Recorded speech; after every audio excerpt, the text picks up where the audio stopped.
الحمد لله نحمده ونستعينه ونستغفره ونؤمن به ونتوكل عليه ونعوذ بالله من شرور أنفسنا ومن سيئات أعمالنا ومن يهده الله فلا مضل له ومن يضلل فلا هادي له ونشهد أن لا إله إلا الله وحده لا شريك له ونشهد أن محمدا عبده ورسوله اللهم صل وسلم على سيدنا ومولانا محمد وعلى آل سيدنا ومولانا محمد وبارك وسلم أما بعد فأعوذ بالله من الشيطان الرجيم بسم الله الرحمن الرحيم يا أيها النبي لم تحرم ما أحل الله لك تبتغي مرضات أزواجك والله غفور رحيم قد فرض الله لكم تحلة أيمانكم والله مولاكم وهو العليم الحكيم۔ سامعین محترم، میں نے کئی دفعہ یہ بات کی ہے کہ اللہ کا یہ قرآن صاحب قرآن صلی اللہ علیہ وسلم کی سیرت بیان کرتا ہے، آپ کی زندگی کے حالات، آپ نے شب و روز کیسے گزارے، یہ بیان کرتا ہے۔ آج کی نایات میں بھی نبی اکرم صلی اللہ علیہ وسلم کی خانگی زندگی، ازدواجی زندگی کا ایک واقعہ ہے، وہ اللہ کے قرآن نے بیان کیا ہے۔ وہ واقعہ اس طرح ہے، تفصیل میں بعد میں بیان کروں گا۔ واقعہ اس طرح ہے کہ نبی اکرم صلی اللہ علیہ وسلم نے اپنی بعض ازواج کے کہنے پر ان کی خوشی کی خاطر شہد کو اپنے آپ پر حرام کر لیا، پینا چھوڑ دیا۔ تو نبی کریم صلی اللہ علیہ وسلم کو اللہ تعالیٰ فرماتا ہے، اے میرے محبوب پیغمبر، یہ آپ نے کیا کیا؟ اس لیے کہ آپ کی یہ صحت عام بندے کی سی نہیں ہے۔ عام بندہ زندگی میں جو کچھ کھائے نہ کھائے اس کی مرضی، لیکن نبی صلی اللہ علیہ وسلم کی حیثیت ایسی ہے کہ آپ کا ہر کام، آپ کی ہر سنت شریعت میں قانون بن جاتی ہے۔ اس لیے نبی کریم صلی اللہ علیہ وسلم کو اللہ نے چھوٹی سی بات، بہت معمولی بات، اس پر بھی ٹوکا اور کہا کہ یہ آپ کو تو نہیں کہنا چاہیے تھا کہ میں شہد نہیں پیوں گا، اپنی ازواج مطہرات کی خوشی کی خاطر۔ وہ واقعہ کیا ہے میں بعد میں بیان کر دوں گا۔ پہلے ایک بنیادی مسئلہ، بنیادی بات وہ ذرا ذہن نشین کر لیجئے۔ ہم انبیاء کا احترام کرتے ہیں، ان پر ایمان لاتے ہیں۔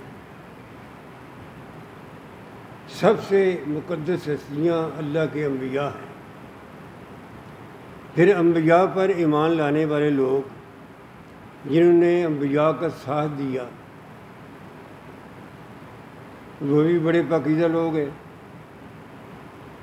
مثلا نبی کریم صلی اللہ علیہ وسلم کے پر ایمان لانے والے، آپ کے ساتھ تگ و دو کرنے والے، آپ کی باتیں سننے والے، آپ کو دیکھنے والے صحابہ کرام، وہ تاریخ میں ان کا بڑا بلند مقام ہے۔ ہم ان سے روشنی حاصل کرتے ہیں، ان جیسا پاک دامن اور نیک آدمی تاریخ میں نہ پہلے ہوا ہے نہ کوئی بعد میں ہوا، یہ بات تو ٹھیک ہے، لیکن اس کے باوجود قرآن یہ کہتا ہے کہ معصوم عن الخطا صرف اللہ کے نبی ہوتے ہیں، باقی انسان سے غلطی ہو سکتی ہے، بہت بلند مرتبے کے باوجود غلطی ہو سکتی ہے۔ انبیاء کی بات یہ ہوتی ہے کہ وہ ذرا کوئی چھوٹی موٹی ان سے بات ہو جائے تو اللہ ٹوک دیتا ہے، اس کی اصلاح کر دیتا ہے۔ اللہ چونکہ اصلاح کر دیتا ہے اس لیے انبیاء کی غلطی رہتی نہیں ہے۔ ہمارا یہ عقیدہ ہے کہ انبیاء جو ہیں وہ معصوم عن الخطا ہیں، ان کے دامن پر کوئی غلطی نہیں ہے۔ اس لیے یہ فلسفہ کیا ہے؟ فلسفہ یہ ہے کہ مثلا نبی کریم صلی اللہ علیہ وسلم کی ذات مقدس، ہم کہتے ہیں نا قرآن و سنت، ہمارے لیے حجت یہ قرآن ہے اور نبی پاک صلی اللہ علیہ وسلم صاحب قرآن کی سنت ہے۔ جس طرح یہ قرآن اللہ کا قانون ہے، اس طرح نبی صلی اللہ علیہ وسلم کی شریعت، آپ کا ہر کام، آپ کا ہر فعل، وہ بھی اللہ کی شریعت میں ایک قانون ہے، تو اس قانون پر عمل کرنا تب ہی ہوتا ہے جب کوئی غلطی نہ ہو، نبی کی حیثیت بالکل پاک صاف ہو، اس کے دامن میں کوئی چھوٹی سی غلطی بھی نہ ہو، یہ بات ہوتا ہے۔ اب آئیے صحابہ کرام کی طرف، ہم ان کا بڑا احترام کرتے ہیں، وہ ہمارے لیے مشعل راہ ہیں، لیکن وہ بشر تھے، وہ انسان تھے، فرشتے نہیں تھے، ان سے غلطی کا امکان ہو سکتا ہے، اور بعض غلطیاں قرآن پاک نے صحابہ کرام کی بیان کی ہیں، ان کو بیان کر کے پھر ان کو معاف کر دیا۔ صحابہ کرام کی غلطیاں کا مطلب اللہ تعالیٰ کا ہمیں سکھاتا ہے کہ بزرگوں کا احترام کیسے کیا جائے، انہیں انسان سمجھا جائے، نیک انسان سمجھا جائے، وہ دیوتا نہیں ہیں، وہ فرشتے نہیں ہیں کہ ان سے غلطی نہ ہو سکے۔ تو قرآن پاک میں 3-4 مقامات پر صحابہ کرام کی غلطیوں کا ذکر کیا ہے، کس بنیاد پر؟ ہمیں سکھانے کے لیے کہ ہمارا جو ان کے متعلق احترام کا نظریہ ہے اس کی حدود قائم ہو جائے۔ مثال کے طور پر سورہ احد کا واقعہ، جنگ احد کا واقعہ سورہ آل عمران میں بیان ہوا ہے، تو اللہ تعالیٰ یہاں فرماتا ہے کہ بعض لوگ صرف مال غنیمت کی خاطر نبی کریم صلی اللہ علیہ وسلم کے اس فرمان کو بھول گئے کہ تم نے اس پہاڑی سے ہلنا نہیں ہے۔ 50 آدمی تھے، نبی کریم صلی اللہ علیہ وسلم نے فرمایا کہ کچھ بھی ہو جائے، ہمیں فتح ہو، ہمیں شکست ہو، تم نے یہاں سے ہلنا نہیں ہے۔ تو ہوا کیا؟ جب جنگ کا آغاز ہوا تو کفار کے پاؤں کھڑ گئے، وہ بھاگ نکلے، تو ان 50 آدمی میں سے 35 نے یہ سمجھا جنگ تو ختم ہو گئی ہے، وہ بھاگے ہیں، چلو ہم بھی مال غنیمت کو لے لیتے ہیں جا کے۔ تو 50 میں سے 35 نیچے آ گئے۔ اس کا نتیجہ کیا ہوا کہ پانسا پلٹ گیا،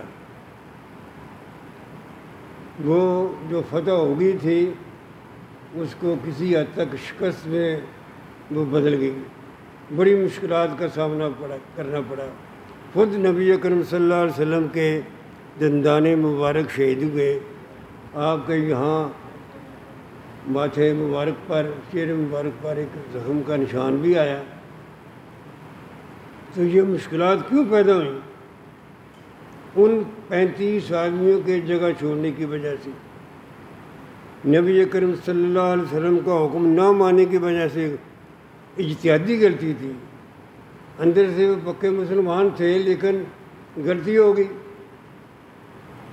تو اللہ تعالیٰ فرماتا ہے کہ تم نے مالک نعمت کی خاطر میرے نبی کا حکم ہی ڈال دیا ہے، تو کتنا میں تمہیں آزمائش میں ڈال دیا گیا ہے اور تمہیں نقصان برداشت کرنا پڑا ہے۔ لیکن اس سب کے باوجود اللہ تعالیٰ نے اس جنگ احد میں جو مسلمان تھے، جو مجاہدین تھے، ان کو معاف کر دیا جنہوں نے غلطی کی تھی۔ غلطی پر ٹوکا ضرور ہے لیکن معاف کر دیا ہے۔ سورہ نور میں حضرت عائشہ صدیقہ رضی اللہ تعالی عنہا ام المومنین، ایک واقعہ بڑا لمبا ہے، میں صرف اس کا ایک حصہ بیان کروں گا کہ منافقین نے آپ پر تہمت لگائی۔ اس تہمت میں بعض مسلمان 2-3 بندے بھی متاثر ہو گئے کہ بات ایسی ہوگی، تو اللہ کا قرآن نازل ہوا۔ حضرت عائشہ صدیقہ رضی اللہ تعالی عنہا کی بریت میں، ان کے حق میں قرآن نے کہا کہ یہ میری بندی تو بالکل پاک دامن ہے، تو تم نے یہ کیا کیا؟ تم بھی منافقین کے پروپیگنڈے سے متاثر ہو گئے، تمہیں ایسا نہیں کرنا چاہیے تھا۔ تو وہاں اللہ کے نبی صلی اللہ علیہ وسلم کی ازواج مطہرات کی بات ہو رہی تھی، تو اللہ نے ان مسلمانوں کو ٹوکا کہ تم منافقین کے اس پروپیگنڈے میں کیوں آ گئے؟ اور عجیب بات ہے، ان میں حضرت حسان بن ثابت رضی اللہ تعالی عنہ جو نعت خواں رسول ہیں، نبی کریم صلی اللہ علیہ وسلم کے نعت خواں ہیں، وہ بھی ان میں شامل تھے۔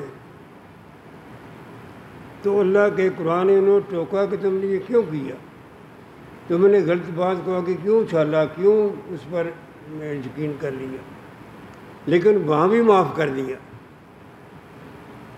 وہاں بھی انہیں معاف کر دیا گیا، لیکن ٹوکا ضرور انہیں کہ انہوں نے ایسی غلطی نہیں کرنی چاہیے تھی۔ یہ سورہ جمعہ میں آپ جانتے ہیں 2-3 ہفتے پہلے میں نے جمعے کا ذکر کیا تھا، تو نبی اکرم صلی اللہ علیہ وسلم خطبہ دے رہے تھے، نئے مدینہ میں گئے تھے، یکم ہجری کہہ لیں، ہجرت کا پہلا سال تھا، تو اب خطبہ دے رہے تھے، تو باہر سے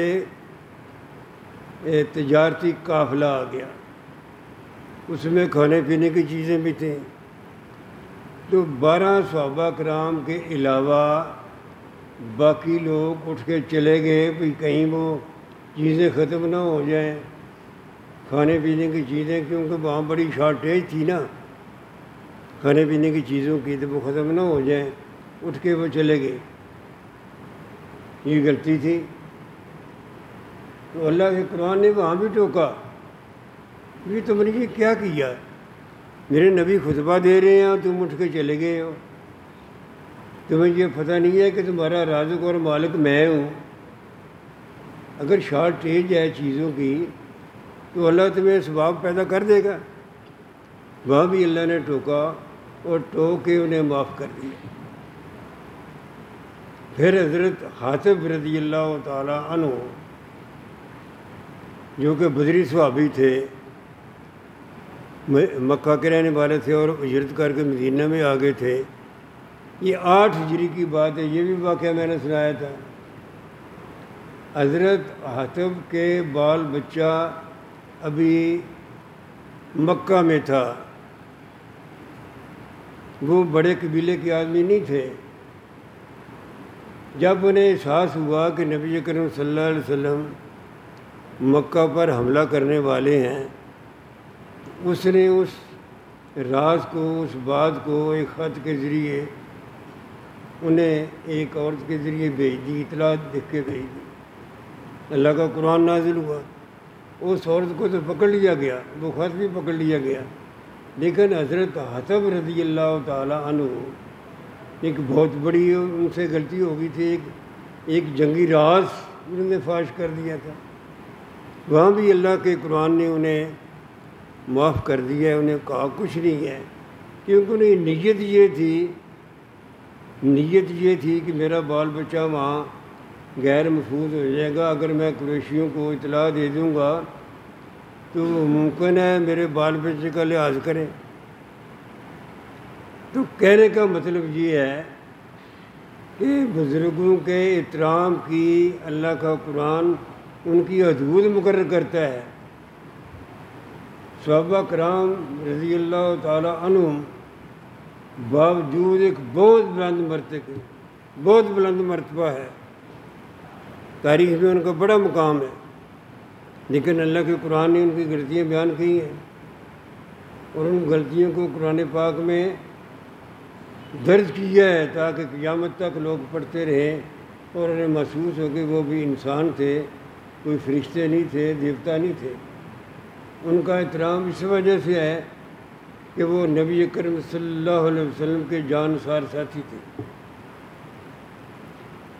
اب میں نے یہ بات اس لیے کی ہے تاکہ جس کا جو فلسفہ ہے نا اس عہد کا، وہ آپ کے سامنے رکھ دیا جائے کہ اللہ کے قرآن نے یہ کیوں اس بات کو بیان کیا اور کیوں نبی اکرم صلی اللہ علیہ وسلم کو ٹوکا۔ اب وہ واقعہ کیا ہے؟ وہ واقعہ اس طرح ہے کہ نبی اکرم صلی اللہ علیہ وسلم کی بیاقت وقت آپ جانتے ہیں کہ 9 ازواج مطہرات تھیں۔ آپ ہر بیوی کے ہاں باری باری جاتے تھے۔ یہاں میں آپ کو یہ بھی عرض کر دوں کہ قرآن میں تو صرف زیادہ سے زیادہ 4 ازواج رکھنے کی اجازت ہے بوقت ضرورت، ویسے نہیں۔ اگر حالات اس طرح بن جائیں، حالات اجازت دیں تو 4 رکھنے کی اجازت ہے، لیکن نبی کریم صلی اللہ علیہ وسلم کو اجازت کس طرح مل گئی؟ یہ عام سوال ہے، اس کا میں جواب یہ دیتا ہوں، عرض کرتا ہوں کہ نبی کریم صلی اللہ علیہ وسلم نے آپ کے نکاح میں جتنی خواتین آئیں سوائے حضرت خدیجہ رضی اللہ تعالیٰ عنہا کے جو نبوت سے پہلے آپ پر ایمان لایا ہے، آپ کے نکاح میں آئی تھیں، سوائے ان کے باقی جتنی ازواج آئی ہیں، جتنی ازواج کے ساتھ آپ نے نکاح کیا ہے، وہ سارے کا سارا اللہ کے اشارے، اللہ کے حکم، اللہ کی منشا سے کی ہے۔ یہ بات یاد رکھنے والی ہے۔ اللہ کے حکم، اللہ کے اشارے، اللہ کی منشا کے مطابق آپ نے مختلف ازواج سے نکاح کیے ہیں۔ ان میں صرف حضرت عائشہ صدیقہ رضی اللہ تعالی عنہا صرف یہ ایک کنواری تھیں، باقی ساری خواتین یا کوئی مطلقہ تھیں یا بیوہ تھیں۔ یہ ایک فلسفہ تھا کہ تاکہ آپ کے تعلقات سارے قبائل کے ساتھ ہو جائیں اور آپ کا پیغام سارے لوگوں میں پھیل جائے۔ اچھا، وہ واقعہ کیا ہے؟ واقعہ یہ ہے کہ حضرت زینب رضی اللہ تعالی عنہ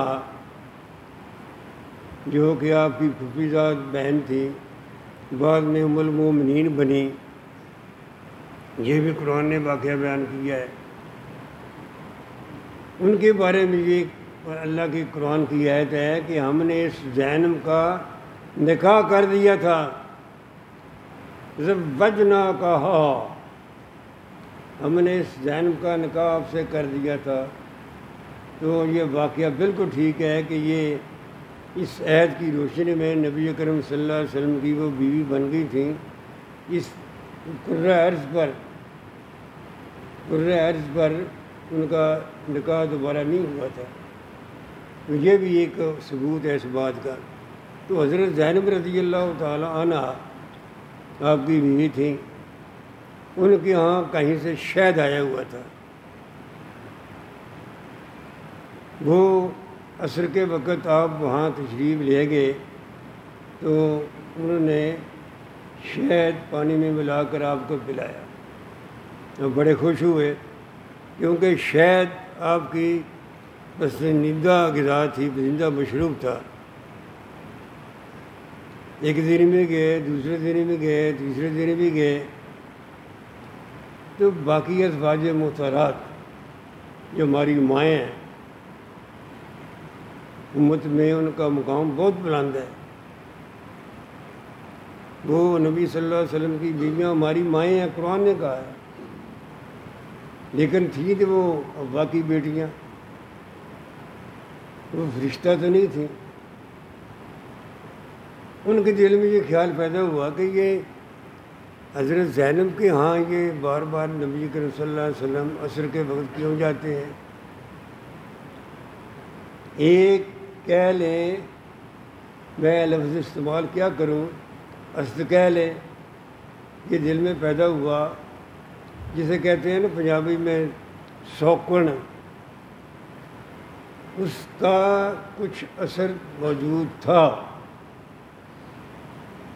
یہ اللہ کا قرآن بیان کر رہا ہے ہمیں یہ سمجھانے کے لیے کہ باوجود اس بات کے کہ وہ تمہاری مائیں ہیں، امت کی مائیں ہیں، ان کا بڑا مقام ہے، بہت بڑا مقام ہے۔ ماں کا مقام تو بہت بڑا ہوتا ہے، لیکن اس کے باوجود ابا کی بیٹیاں ہیں، وہ فرشتے نہیں ہیں، وہ انسان ہیں۔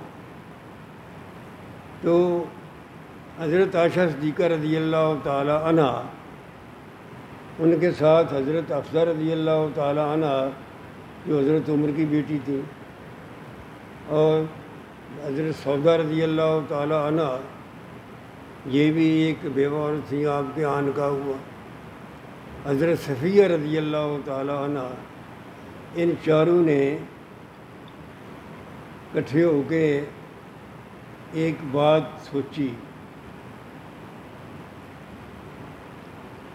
یہ سوچی کہ ہم ایسی کوئی بات کریں جس سے نبی اکرم صلی اللہ علیہ وسلم حضرت زینب کے ہاں ذرا کم جایا کریں، ہمیں بھی وقت دیں۔ دیکھو نا، انسانی فطرت ہے نا۔ انہوں نے ایک بات سوچی کہ ہم یہ کہیں گی، ایک پھول ہوتا ہے جس پر شہد، جس کا رس چوستی ہے تو وہ شہد بنتا ہے، لیکن وہ پھول ایسا ہوتا ہے جس سے تھوڑی سی بیڈ اسمیل آتی ہے، تھوڑی سی۔ تو انہوں نے کہا کہ ہم جب ہمارے یہاں آئیں گے نا، ہم سب ایک ہی بات کہیں گی کہ آپ کے منہ سے تو تھوڑی سی وہ بیڈ اسمیل آ رہی ہے۔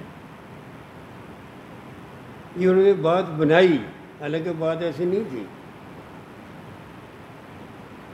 اب جب یہ چار ازواج محترات تھیں، ان کے ہاں باری باری آپ جب بھی جاتے تھے تو ایک ہی بات سنتے تھے کہ آپ کے منہ سے کچھ بیڈ اسمیل آتی ہے۔ اب انہیں پتہ تھا، اس بات کا اندازہ تھا کہ نبی اکرم صلی اللہ علیہ وسلم اتنے نفیس طبع ہیں، اتنے نفیس طبع ہیں کہ آپ یہ تصور نہیں کر سکتے کہ ان کے منہ سے بیڈ اسمیل آئے۔ انہوں نے کہا اچھا یہ بات ہے تو ٹھیک ہے، میں آئندہ شہد پینا چھوڑ دوں گا، میں شہد نہیں پیوں گا۔ یہ اصل میں واقعہ تھا جو نبی کریم صلی اللہ علیہ وسلم کے گھر آپ کی ازواج محترات کی طرف سے پیش آیا۔ تو آپ نے کہہ دیا ٹھیک ہے، میں آئندہ شہد نہیں پیوں گا۔ تو اللہ کا قرآن ٹوکتا ہے کہ اے میرے محبوب پیغمبر، یہ تم نے کیا کیا؟ بعض اپنی بیویوں کو خوش کرنے کے لیے تم نے شہد پینا چھوڑ دیا۔ اور قرآن میں اس کا ذکر اس طرح آیا کہ قیامت تک لوگ پڑھتے رہیں گے اور اس واقعے کو دہراتے رہیں گے، یاد کرتے رہیں گے۔ یہ وہ واقعہ تھا جس کو قرآن نے یہاں بیان کیا ہے۔ اس لیے میں پھر دوبارہ یہ بات گزارش کرتا ہوں، اسی بات کا نتیجہ ہے کہ نبی کریم صلی اللہ علیہ وسلم کی ذات مقدس کو آپ کا بہت بلند مقام ہے۔ آپ شفیع المذنبین ہیں، ہم جو آپ کے غلام ہیں، آپ کی امتی ہیں، ہمارا اس بات پر سہارا ہے کہ آپ قیامت کے دن ہماری شفاعت کریں گے۔ یہ بات تو ٹھیک ہے، لیکن اس سب کچھ کے باوجود نبی کریم صلی اللہ علیہ وسلم انسان تھے، آدم علیہ السلام کی اولاد میں سے تھے۔ آپ روٹی کھاتے تھے، بھوک لگتی تھی، پانی پیتے تھے، اگر زخم ہو گیا ہے تو وہاں سے خون بھی نکلتا تھا، آپ کو نیند بھی آتی تھی، آپ کے جذبات بھی تھے۔ یہ ٹھیک ہے کہ آپ کے جذبات کنٹرول میں تھے، لیکن جیسے ایک انسان کے جذبات ہوتے ہیں، وہ کھاتا ہے، پیتا ہے، اس کے جذبات ہوتے ہیں، محبت کے، نفرت کے، وہ سب آپ میں تھے۔ تو اسی بات کا یہ نتیجہ ہے کہ صحابہ کرام نے کبھی آپ کو آپ کے سامنے اس طرح اظہار نہیں کیا، آپ کے سامنے سجدہ نہیں کیا۔ ایک صحابی آئے، انہوں نے کہا یا رسول اللہ، میرا جی چاہتا ہے کہ میں آپ کے سامنے جھک جاؤں، سجدہ کروں۔ آپ نے سختی سے منع فرمایا۔ آپ نے فرمایا کہ سجدہ صرف اس اللہ کی ذات کا ہے۔ اگر سجدہ جائز ہوتا، کوئی انسان کو کرتا، یہ آپ کے الفاظ ہیں، تو میں بیویوں کو حکم دیتا کہ وہ اپنے خاوند کو سجدہ کریں۔ یہی وجہ ہے کہ صحابہ کرام کا دین کے بارے میں نظریہ بالکل صاف تھا، بالکل کلیئر تھا۔ احترام کی یہ حد تھی کہ نبی کریم صلی اللہ علیہ وسلم کو جب بھی وہ مخاطب کرتے تھے تو پہلا فکرہ یہ بولتے تھے، میرے ماں باپ آپ پر قربان، میرے ماں باپ آپ پر قربان یا رسول اللہ۔ اور آپ کا کوئی ایک حکم بھی ایسا نہیں ہوتا تھا جس پر وہ فوری طور پر عمل نہ ہو، یہ کبھی نہیں ہوا۔ لیکن اس کے باوجود وہ سمجھتے تھے کہ یہ اللہ کے رسول ہیں، ان کا تعلق آدم علیہ السلام کی اولاد سے ہے، آدم علیہ السلام کی اولاد سے ان کا تعلق ہے، ہماری طرح یہ انسان ہیں، کھاتے پیتے ہیں، چلتے پھرتے ہیں، اور ان کی ازواج مطہرات ہیں۔ جب آپ کا چھوٹا بیٹا ابراہیم وہ اللہ کو پیارا ہوا تو آپ کے آنسو آ گئے، آپ کی گود میں حضرت ابراہیم اس طرح پڑے تھے تو آپ کے آنسو آ گئے۔ یہ آنسو کیوں آئے؟ اس لیے کہ آپ بھی اولاد والے تھے۔